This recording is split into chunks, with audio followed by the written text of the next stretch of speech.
Добрый день. Продолжим наш праздник. Слава Богу, да? Будем. Такой великий день. День рождения Иисуса. Это самый лучший день рождения в нашей жизни. Великий день рождения. И неважно, в какой день он родился.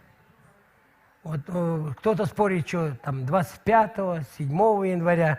Это не важно. Важно, чтобы он родился в нашем сердце, прежде всего в нашем сердце. И мы сегодня будем говорить об этом немного, я думаю, потому что это великий праздник. Можно праздновать и 2 раза, и каждый месяц, и каждый день. Кто на что как готов, насколько он открыт Иисусу, Господу нашему. Главное понимать смысл Рождества. Смысл и суть Рождества. Вот это очень важный праздник. Один из наших 2 праздников – это Рождество и Пасха. Вот. Это важный праздник. Рождение Иисуса Христа – это надежда для всего мира. Надежда для всего. Это как люди ожидали, пророки пророчествовали, и эта надежда, она зажглась и пришла в нашу жизнь. И Богу нам не надо ничего делать, чтобы подняться на небо. Мы, люди, так стараемся, что-то пытаемся, вот, чтобы приблизиться к Богу. Но Бог, Он сам спустился на землю ради нас. А этот мир, он старается избавиться. В Рождестве нету Иисуса. Этот мир, он живет. Много огня, праздник к нам приходит, везде огни, подарки, магазины работают, все бегают, суетятся. Но самое главное забыто – смысл праздника. И в Советском Союзе мы праздновали в Новый год, да, Рождество они в Новый год перевели.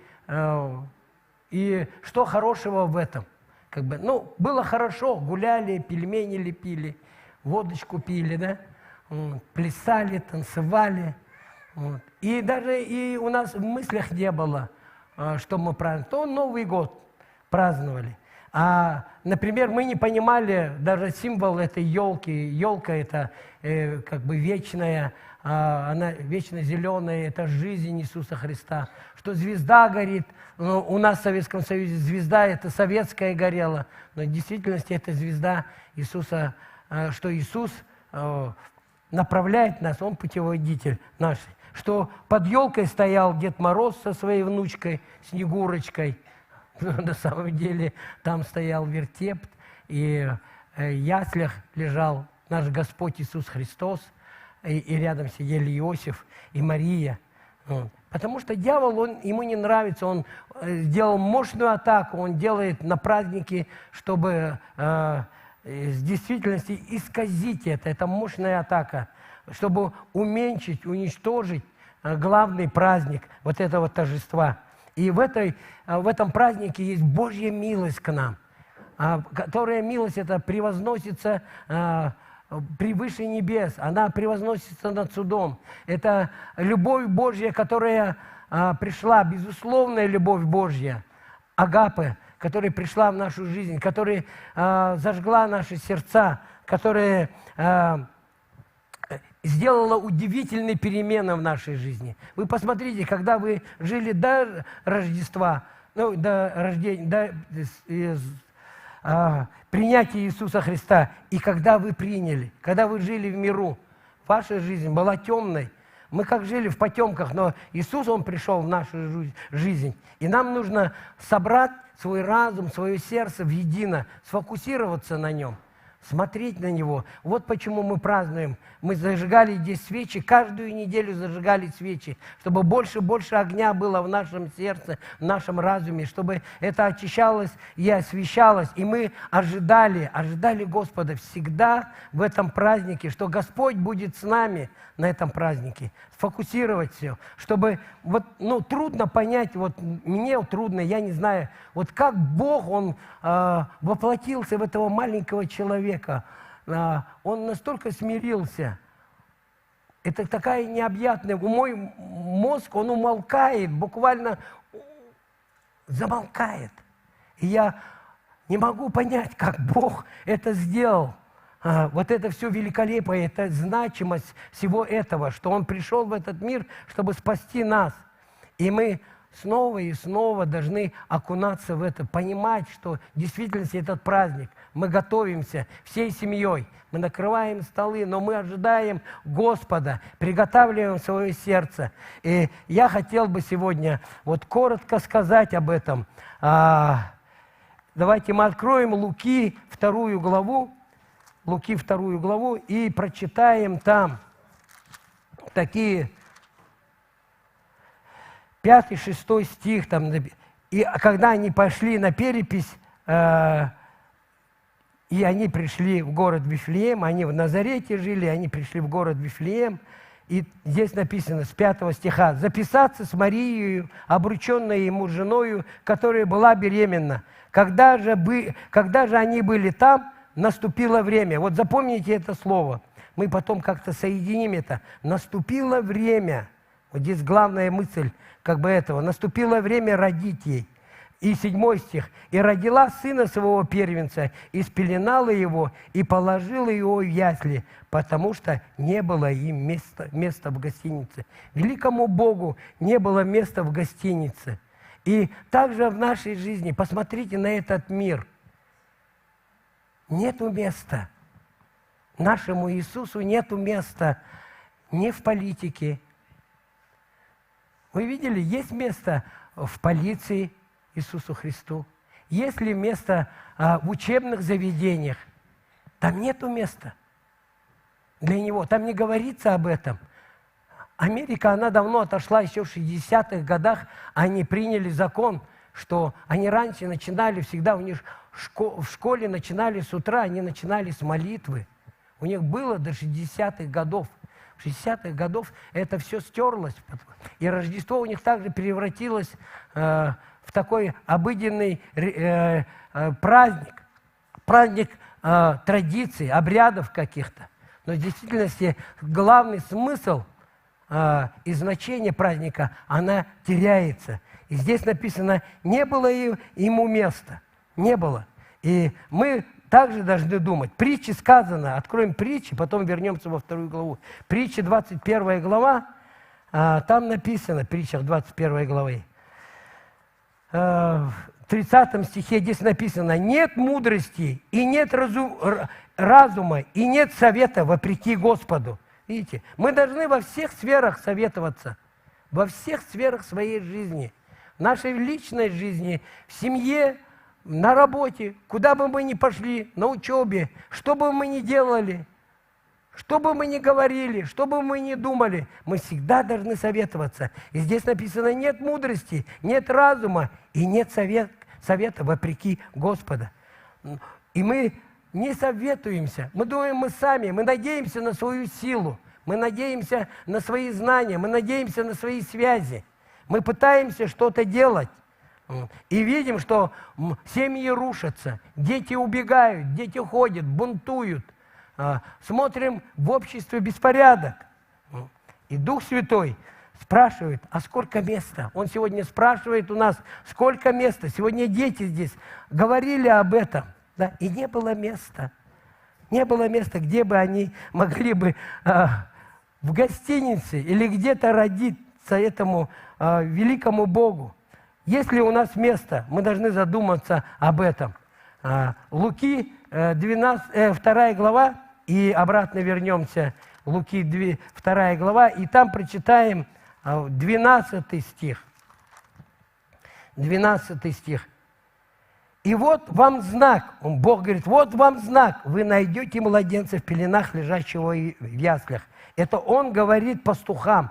Когда ангел спустился, ангел вначале один спустился, и потом ангел спустился, великая радость. Он говорит: мы возвещаем вам, пастухи, простые люди, сидели, они просто сидели там, пасли своих овец, и вдруг началось такое событие. Представляете, мы просто можем сидеть дома, просто где-то быть на работе, и вдруг начнется пришествие Иисуса Христа. Вы не думали об этом? Он придет как тать, Он придет неожиданно. Готовы ли мы будем принять Его? Готовы ли будет ли у нас светильники, масло в светильниках наших, чтобы, когда Он придет, чтобы Он нас восхитил на небо? И здесь написано: «И вот вам знак, вы найдете младенца». И они пошли, когда они услышали, Господь им, ангелы им показали этот путь, где был Иисус. А Он был где? Он был в хлеву, в яслях. Великий Бог, Он находился там. Он доступен был всем. Он доступен сейчас всем людям на планете, но люди почему-то не находят Ему места. Он доступен всем, Он стучится каждому в сердце, но люди недоступны, они в суете, они празднуют этот праздник. Праздник к нам приходит, но в действительности праздника нету. Праздник должен быть прежде всего в нашем сердце, в нашем разуме. И поэтому мы зажигали эти свечи. Каждую неделю мы зажигали, чтобы у нас было понимание, чтобы мы понимали суть этого праздника, чтобы мы готовились к этому празднику, не к Новому году, но готовились в действительности. Готовились и 25-го, и 7-го, на протяжении этих великих дней, чтобы наше сердце было готово. Он доступен всем. Он лежал в яслях. Ясли – это вот в кормушке, в которых ясли – это не такие вот, как детские, мы думаем, а это ясли – это кормушка была, откуда кушали животные, и ему не было места, но он лежал в кормушке. Он всю жизнь прожил скромно и истинно. Он говорил: и птицы имеют гнезда, и лисицы имеют нору, но мне, Божьему, человеческому сыну, негде преклонить свою голову. Он пришел в смирение, он родился в смирении. Он смирил себя до такого, что принял образ этого младенца. Он был беспомощен, он нуждался в помощи Иосифа и Марии. Он был зависим от них. Представляете, насколько Бог смирил себя, насколько Он уничижил себя. И Он родился таким, пришел в этот мир. В смирении Он жил, и в смирении Он умер. Он сказал: не знаю, что они творят. И на крест Его забили, и плевали Его, и унижали Его. Но Он воскрес. Он воскрес для того, чтобы нам приобрести вечное искупление.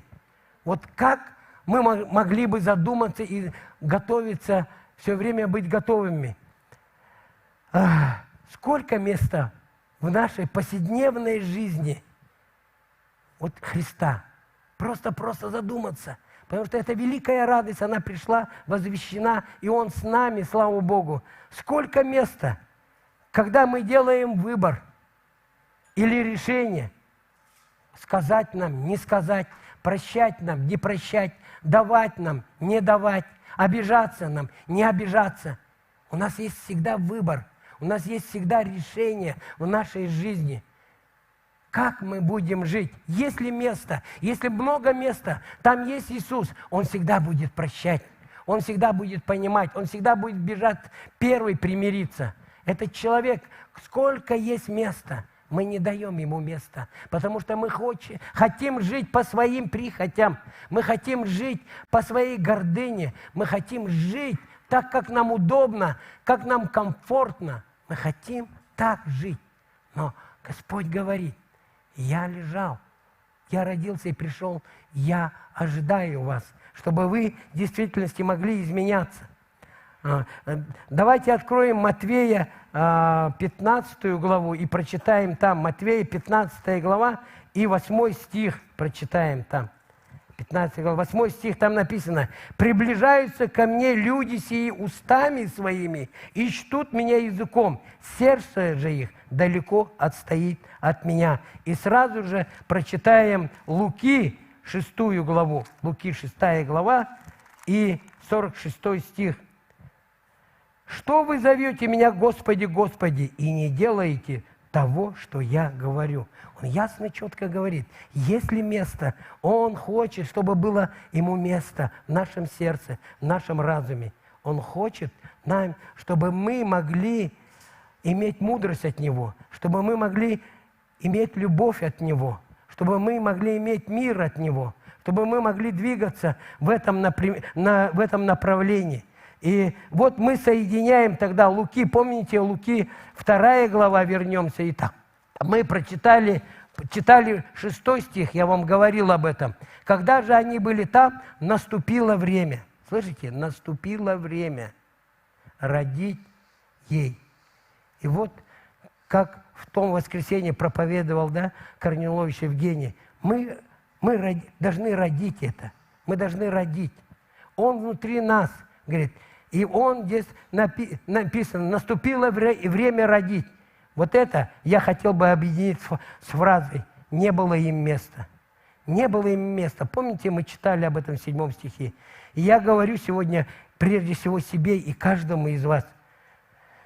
Может, наступило то место, и то время, да, в то время, когда мы больше пустим Иисуса в свое сердце, больше дадим Ему место, чтобы наше, в действительности, сердце, наше мышление, оно могло изменяться, чтобы Христос жил в нас, о котором мы сегодня здесь пели, когда все войско придет на тебя, да, оно окружит тебя. Вообще так можно, спасибо, левиты, и ты можешь только уповать на Него. Когда на тебя шторм пришел, когда тебя враги окружили, когда тебе пришли проблемы, болезни, когда на тебя все это давит, то есть ли место в нашем сердце для Него, и тогда Он вступится, Он будет поборать. Если Бог с нами, кто может быть против нас? Никто не может пойти против нас. Никто не может пойти против Бога. Только дурачок пойдет против Бога. Только дурак может пойти против Бога. Кто пойдет против всемогущего Бога? И Он говорит, я буду сражаться за тебя. Ты только сдайся, ты только скажи, вот я, войди в мое сердце. Я даю тебе это место. Я даю тебе это место, живи там. И действуй через меня, действуй через мое сердце, действуй через мои руки, действуй через мои уста, действуй через мои мысли. Говори ты, не я буду говорить, ты говори, ты сражайся, ты веди меня в эту битву. Наступило время, я думаю, наступило это время, как здесь мы прочитали, наступило в 6 стихе, когда же они были там, наступило время родить. Нам нужно рожать. Как в то воскресенье говорил, мы должны быть ходить беременными Словом Божьим прежде, и чтобы рожать. Рожать плодотворно, хорошее Его, не свое рожать. Мы свое рожаем, которые скороспелки, которые не вовремя родились, которые не вовремя, плод которого нельзя кушать. Но когда это Бог рождает через нас, то это очень вкусно, то это очень сильно, то это очень объято Его любовью, то это оказана милость каждому человеку, когда мы рождаем это. Больше не свое я все сумею, я все смогу. Но сказать, Бог, мы хотим советоваться с Тобой. Я хочу советоваться с Тобой. Я хочу ходить с Тобой. Я хочу пойти на работу. Если я начальник, дай мне правильно поступать своим подчиненным. Если я подчиненный, дай мне правильно поступать к своему начальству. Господь, учи меня. Дай мне совет, чтобы мне правильно поступить с женой. Как ей ответить, если она обижается на то, что... Или жена, она... прощай своего мужа, я люблю его. Чтобы эта любовь Божья, она могла объять нас вместе, который маленький этот воплощенный Бог, маленький Иисус, всемогущий Иисус, зависимый от Марии, зависимый от Иосифа. Настолько смирился, насколько мы должны смиряться. И чтобы мы ежедневном принятии принимали. Я хочу так ежедневном. Я не делаю так, к сожалению. Поэтому, говорю, я прежде говорю себе, ежедневно принятие, ходить с Ним, давать Ему место. Пойду ли я в магазин, давать Ему место. Знаете, в магазине тоже бывают проблемы. Продавщица что-то не так сказала, кинула тебе, и ты хочешь ей сказать в ответ. Но у тебя есть место, там Иисус в тебе живет. И тогда ты можешь правильно к ней обратиться, к этой продавщице. Или кто-то вне очереди залазит, и начинается тут борьба. Значит, чуть ли не до драки. Я здесь стоял, да нет, я здесь стоял, а вы подокажите. Нет, у нас Иисус. Мы должны уступать. Мы должны двигаться в этом, принимать правильные решения, предоставить Ему место. Советовались с Ним во всем, руководствовались Его Словом. Вот есть руководство Его Слова. Вот этим Словом мы руководствовались в этих ситуациях. И тогда у нас будет меньше проблем в семье, с мужем, с женой, с детьми, когда мы будем руководствоваться. А как говорит Слово Божье, чтобы вот эта рождественская история, она не была про вас. Не нашлось места. Чтобы мы так не сказали. Но чтобы мы сказали, нашлось место для тебя. И ты ответил, по твоей благодати, по твоей любви, по твоей милости я смог пройти. Чтобы мы были в числе вот этих пастухов и мудрецов. Сегодня здесь были сценки чудесные, да, дети показывали. Чтобы мы были в этой когорте. Среди этих пастухов, среди этих мудрецов, что они услышали, увидели и приняли Его своим Спасителем, и чтобы иметь эту вечную жизнь. И оканчивая, можно кто-то выйдет, поиграет. Я хотел бы, заканчивая, хотел бы рассказать одну историю. Она очень потрясает меня. Я не знаю, время от времени какие-то истории. Знаете, это произошло во время войны, Великой Отечественной войны, в одном концлагере, Освенцимском концлагере. Там был один польский сержант Франтишек, и кто-то убежал из концлагеря, и они тогда собрали всех, построили их всех и сказали, пока он, если не найдется, никто отсюда не уйдет. И они стояли так 2 дня. 2 дня стояли. И потом на второй день этого не нашли, беглеца. И тогда они сказали, ну все, тогда вот 10 человек мы берем на выбор и будем садить, будем казнить. Они казнили так в Освенциме. Они садили в яму этих людей, которых казнили, и не кормили их, не давали им воды, ничего, пока они не умирали там. Когда они умирали, когда они им ничего не давали есть, они ели друг друга там. И они сказали, и этот Франтишек, когда он попал в этот выбор 10 человек, он стал истерить, он стал кричать, зачем мне, я хочу жить, у меня жена, дети, я хочу жить. И он стал кричать просто. И также мы в безвыходной ситуации в нашей жизни бывает, мы кричим Богу, взываем, у нас трудные ситуации там, бывает в жизни, кто-то умирает, кто-то не принимает спасения, кто-то спивается. Ужасные отношения в семье между мужем и женой. Все рушится, кажется. Но когда этот шторм, мы должны держаться за Иисуса. И когда он так кричал, рыдал, то там был Максимилиан Колби, католический священник.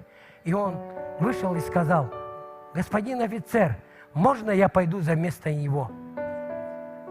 Офицер говорит, ну, можно, конечно. И он пошел вместо него. И их посадили в яму, 10 человек. И он им там проповедовал. И они пели песни. Весь лагерь слышал, люди умирали, но они пели Господу. Весь лагерь имел надежду, что эти люди пели, умирали, но не ели друг друга, они спасались. И когда их осталось 4, Франтишек, не Франтишек, этот Максимилиан Колби, и еще 3, и они не умирали, они пели, немцы удивлялись, как они не умирают. И они продолжали петь. И тогда они, чтобы лагерь не сбунтовался, потому что там лагерь весь, внутри они пели эти песни, внутри они пели. И они тогда им сделали инъекции, и они умерли. И потом через много лет этого Максимилиана Колби, они его канонизировали, как всегда у католиков, да это. И в 82 году Папа Римский вышел, и там было, у них на площади же собираться, там 200 тысяч в Ватикане. Народу собралось. И он там проповедовал, и они его там канонизировали, этого Максимилиана Колби. И среди этих людей стоял этот Франтишек. И с ним были его дети, внуки и правнуки. И они стояли все вместе, 4 поколения. И он сказал: это из-за вас, это из-за этого человека. Вы сегодня здесь, вы появились на свет, вы живете из-за этого человека. И также мы сегодня можем все сказать: ради Тебя, Иисус, Ты родился, мы здесь. И у нас эти дети, каждый может сказать: потому что Ты нас спас. И появились мои дети, 2 девочки-близняшки, Девора и Дарина, потому что Бог пришел в мою жизнь. А так бы я умер. Он пришел в мою жизнь, и появились эти 2 девочки, появился этот Венечка, появился этот Елисейчик. И я говорю им: вы появились, потому что Бог пришел в мою жизнь и пришел в вашу жизнь. Поэтому мы должны говорить в это время: место не пустое должно быть. Оно должно быть наполнено, наше сердце, Иисусом. Великий праздник, радостный праздник. И поэтому мы зажигаем эту свечу, мы готовимся, не просто так это мы делаем, а чтобы мы готовились. Зажигаем эту свечу надежду, пророческая свеча, надежда на Иисуса. Надежда, она не видит. Она надеется и терпит. И мы зажигаем потом свечу мира, потому что без мира нельзя. Бог пришел, и Он принес этот мир. И мы должны, если возможно, с вашей стороны, апостол Павел говорит: имейте мир со всеми людьми, если возможно. Потому что он понимал, он был мудрый, что невозможно со всеми. Но если возможно, зажигаем 3-ю свечу радости, чтобы мы могли радоваться. И 4-ю свечу – это ангельская свеча любви. И пусть Бог обнимает нас, чтобы мы могли обнимать своих родных, близких, жен, говорить им добрые слова. И все это происходило в надежде, в мире. И тогда радость, когда есть мир, всегда есть радость. Когда есть радость, там есть любовь. Этот дом наполнен. Когда мы наполнены, это место, оно не пустое. Оно наполнено Богом. И я хочу больше и больше. С каждым годом, на протяжении всего года, сколько мне осталось еще пробежать по этой земле, чтобы больше света было. Больше света, Его света, не моего. Чтобы не мое я, а было Бог. Бог, Ты великий. Ты всемогущий.